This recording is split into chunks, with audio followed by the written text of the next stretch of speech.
everybody. I'm Cassidy, one of your Indianapolis Colts cheerleaders, and you're watching the Believe in Colts podcast. Welcome back to Believe in Colts. I'm Lawrence Owen. With me today, I have a very special guest, Isaiah McKenzie for the Indianapolis Colts, the new addition this offseason. Isaiah, how are you this wonderful day? I'm doing well. Just finished up with practice. Had a pretty good practice, and now we're going for the long 4-day weekend, Memorial Weekend. Awesome. So we're going to jump right on into it. You've had a few different offenses in your time in the NFL. Obviously, you had Dorsey, you got Dayball, you got, Steichen's offense this year. How is being able to, adapt? Is adaptation to these offenses, is that a thing, or is it more kind of, from one offense to another, very similar in the type of roles that you run?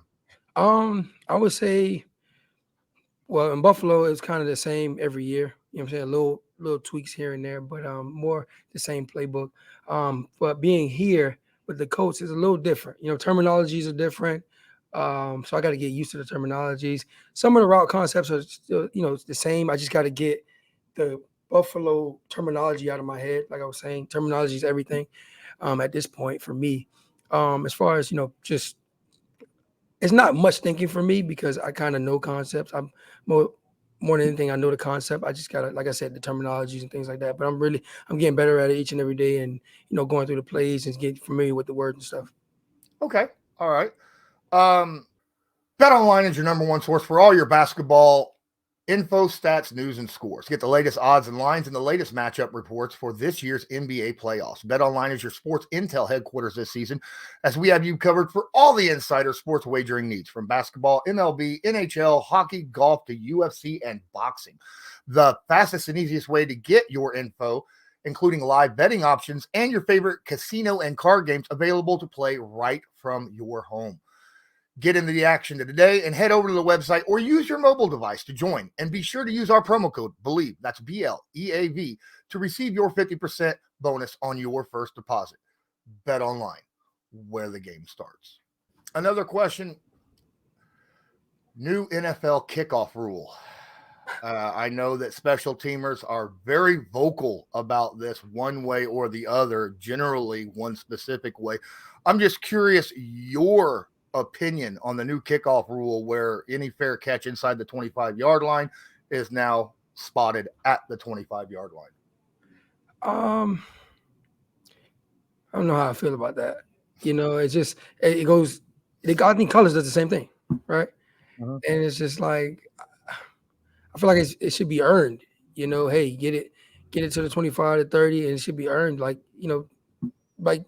just last year and a few years back, like it should be earned. It's just not should just be a fair catch. You get it at 25, then you're taking away from the game. You're taking away from it being the NFL. You're taking away from returners, and offenses that want to get big returns and make plays. You can just put it at the 25 now, and it's like that's cool. And as a returner, it may seem fine because I can take some hits off, and we get it at the 25. I can fair catch, but like you take away from the return ability and money's involved and things like that, and it's a whole discrepancy at that point. It's not up to me. It's the NFL and the owners and everything like that. So that's just my opinion. Okay. So walking in, you were obviously slotted into the slot coming in, and now you have a rookie that you will be competing against for snaps this upcoming season. Give us a little bit of your thoughts about Josh coming in, and then also, the competition for those snaps. I like Josh a lot. We talk every day, and it's gonna be 1-2 punch. Whether he gets the most reps or I get the most majority of the reps, it doesn't matter. I feel like he's a great kid. He's learning. He comes in every day, comes into meetings. He listens. We go over the film together. We talk about each other's routes, how we can get better and things like that. But for the most part, it's gonna be a 1-2 punch, and it's gonna be fun. And I feel like there will be no animosity when it comes to playing time and things like that. Now, of course, one guy or the other can be like, okay, well, I want to do a little more, but at the end of the day, it's about just doing your part. And if I got to just do my part, hey, I'm getting 15 snaps a game and he's getting 30. Okay, if I'm getting 30, he getting 15. Hey, let's just take advantage of our opportunities when they come. Absolutely, absolutely. Now coming in, you made it known that a certain Kenny Moore had a little bit of talking process to get you here. Now he is opposite you on the practice field. Speaking about animosity, is things left on the field? Is things differently on the field as opposed to out off the field? How does that relationship work? We've been friends for a long time, and we go way back to 2017 when we got drafted together. We trained together in 2019, no 20, it was 2020, and now we're here, opposite each other. And he's one of the best niggas in the league. Him, Taron Johnson, and some other guys, but he's one of the best in the league. And now I get to go against him every day. And as a friend and as a teammate, we're just gonna make each other better. Awesome. Let me see here. What was another? Oh, yeah. Want to talk to you about food. Food is a big thing with the Indianapolis Colts, and it's also a big thing with you. You mind kind of diving into that a little bit? Yeah, I got a barbecue restaurant. It's called La Taila Barbecue. It's Texas craft style barbecue. We serve brisket, pulled pork. We have sausage, cornbread, baked beans, macaroni and cheese. You name pork butts, you can name it, we got it. And one of the best barbecue spots in Miami now. We're going on 2 years in May. In May we're in May. We're in May right now? In June. Sorry. Okay. June, sorry. June 29th. Be going on 2 years. And yeah, it's been successful business so far, and it's been awesome. And right now I got 1.5. I want to open one more and then go from there. Okay. Friend of mine who covers the Buffalo Bills, who knows you a little bit, told me to inquire about a nickname you earned. I guess I earned it not taking showers, but it was like Lil Dirty. They called me Lil Dirty, and yeah, that was a thing from 20. It started in 2019. Quentin Spain, offensive lineman, gave me that name because in camps, like instead of taking showers right away, I would go to the field, work out, take a nap, go to meetings. So it was no shower involved until afterwards. The whole day was over with. Now I wouldn't do that every day, but I would do it like probably every 3 days, or if we got a very long day, I'll do whatever. Like I was just more getting my rest so I can stay up for meetings and then take a shower after. But it wasn't like an everyday thing. But he kind of named me that in camp. And then when 2020 came, Stephon Diggs came along, and we're in a team meeting, and Coach McDermott asked him a question, and he goes, "I cannot phone a friend," and he goes, "Yeah, Lil Dirty." And everybody was in the team meeting room at the time. It was COVID, so we were in the field house, big meeting room. Like everybody was in there, and we was on the field house in the grass and on the turf. And everybody like, well, who's Lil Dirty? And everybody started looking at me, and the next thing you know, everybody started calling me around the building. And then it got to the Giants because of Brian Dable, Isaiah Hodgins. And then Coach Tony, offensive line coach here, he now calls me Lil Dirty. So it kind of like trickled. It kind of like got a few places. Well, I mean, the nickname itself is pretty cool. How you got it, maybe not so much, but the nickname itself, I really like that a lot. So you now obviously coming in, didn't know much about who your quarterback was going to be. You got to actually get on the field with Anthony Richardson now. Give us a little bit of your thoughts about Anthony Richardson that you have now that you've been on the field a little bit, gotten some balls from him, seen his attitude, locker room, field, all that kind of stuff. He's a kid that's willing to learn. He's coachable. He comes out every day, does his job, and doesn't complain, just works hard. And from what I've seen, great. He has a great arm, great size. He can run, and he's done a lot of good things these past few days, past few weeks. Well, not past few, probably week and a half. And he's done a lot of good things, throwing the ball, making his reads, accurate, good arm strength, running the ball, showing his ability with his legs. So he's done a lot of good things, and I can't wait to see him, just improve and get better. All right. I got two more questions. One real quick. Do you have any goals you set for yourself for your time here in Indianapolis? Yeah. Yeah, I would say for me, be consistent, come in every day, obviously work hard to, help the team win the best way possible, be the starter. And I'm pretty sure that's a lot of guys' goals. Be the starter, make plays, be consistent, and help this team win as many football games as we can.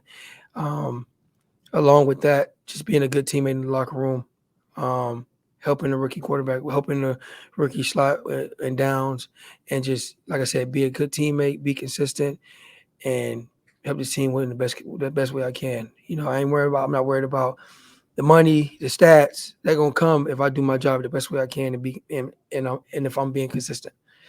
Awesome. Going back to the food thing, question I ask everybody that I interview: what is your favorite go-to comfort food? Spaghetti. Spaghetti. All Yeah, right, that's a first. spaghetti. Yeah, homemade spaghetti. I would say with the ground beef, I was the Prego sauce. You know what I'm saying? Probably a little bit of sugar. That's a little, and yeah, that's my go-to meal. If I had to, yeah, my last days, that's my go-to meal, some spaghetti. Okay. I can't really. There's nothing really. I know there's something else I really like now, but spaghetti, I can't fail with that one. Breadsticks or Texas toast? Texas toast. Texas toast. All right, man. I appreciate you taking time out. Come on here to Believe in Colts. Have a little discussion. Can't wait to see you on the field this season. And I want to thank Isaiah and McKenzie for coming on to the show and actually discussing a few things and opening up a few things about his thoughts and things of that nature on certain rules. And of course, on the team, his goals, things of that nature. We really appreciate it. Thank you so much, Isaiah. Now we're going to move on to the rest of the wide receiver room, as that is kind of, a subject of interest right now. Walking into, let's say, Michael Pittman Jr. First off, there was a lot of questions on whether or not Michael Pittman Jr. was missing OTAs because he was, holding out for a contract. Head coach Shane Steichen burnt that right to the ground during the press conference just earlier this week, stating that Michael Pittman Jr. and his woman had a baby, right? That's why he was not at OTAs. He said that's a pretty darn good excuse. Can't get much better than that. And I absolutely agree. Congratulations, Michael Pittman Jr. On officially having a family now, right? Not just some animals sitting in the house, but a small child as well. I believe that you'll find that will enrich your life dramatically. Now, when it comes to the contract, that is an interesting subject to dive into a little bit. And thing is, boy, that's going to be tough, because obviously the Michael Pittman Jr., Jonathan Taylor thing is going on right now. The issue is right now, they're like, who do you tag, right? Well, you definitely don't want to tag Michael Pittman Jr. You want to get this contract done. Why? Because the contract for Michael Pittman Jr. will probably be anywhere between $15, $20 million a year. That's my estimation. Well, heck, why don't you just tag him then? Well, the tag is the average salary of the previous year's wide receivers in the NFL, the top 5 average salaries. Now, we got guys out there, that are making, there's more than 10 out there, wide receiver wise, making more than $22 million. All right. Anywhere between $22 and $30 million a year. Tag is out of the question. The best thing to do is go ahead and sign him. Now, question is he worth it? Well, he's led this team. He is the veteran on this team. He's led the team in receptions, yardage, touchdowns, and he's done it with a different quarterback every stinking year. I believe he definitely is worthy of getting a contract extension, as long as he's not wanting $25 million a year, right? If he gets anywhere between 15 and 20, I'd be more than happy with that. If he gets what Jacksonville paid for the receiver last offseason of 17, I'd be okay with that. I'd be okay with a 4-year, $17 million a year contract. That's fine. That is a good number 2 wide receiver contract in today's day and age.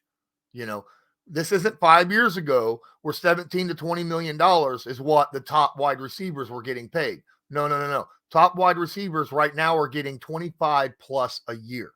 Okay. That's what they're getting. So Michael Pittman Jr., in my opinion, if he gets if he gets a $17 million a year contract, go for it. Go for it. We got a little money. We got a quarterback on a rookie contract for the next 5 years. Hopefully he's good enough to go ahead and drop that 5th-year option on Anthony Richardson. Now, when it comes to Jonathan Taylor, that's a different story. We'll get into that in a different episode. Is the wide receiver room solid? I think it is. I think the wide receiver room is quite solid. We've already had this discussion.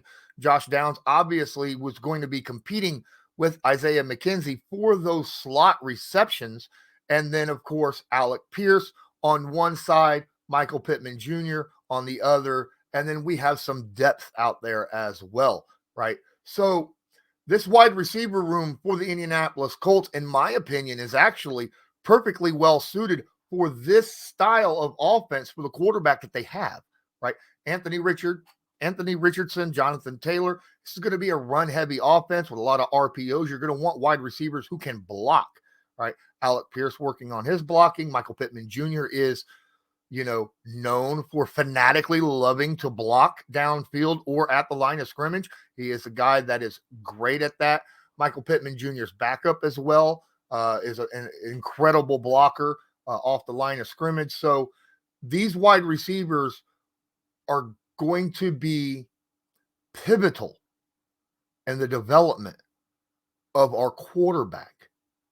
So this is a good thing. Now, could this be something that, we may look into later on, maybe develop some more guys, maybe grab a trade or get somebody off of free agency or out of cuts? Absolutely, that is quite possible. But we have a lot of youth at the wide receiver. Let these guys develop. It's very similar to the tight end position. A lot of youth there. Let these guys develop. Don't worry about going out and getting someone new because these guys haven't even reached their potential yet. Let's see what their potential is. Alec Pierce could just stay where he's at and be the same, but the odds of that happening is very low. Isaiah McKenzie, we don't know what he's going to look like in this offense. Josh Downs, we don't know what he's going to look like in this offense. Let's stick with what we got. We got a lot of youth, a few new faces. Let's see where they go. Well, I appreciate each and every one of you joining here.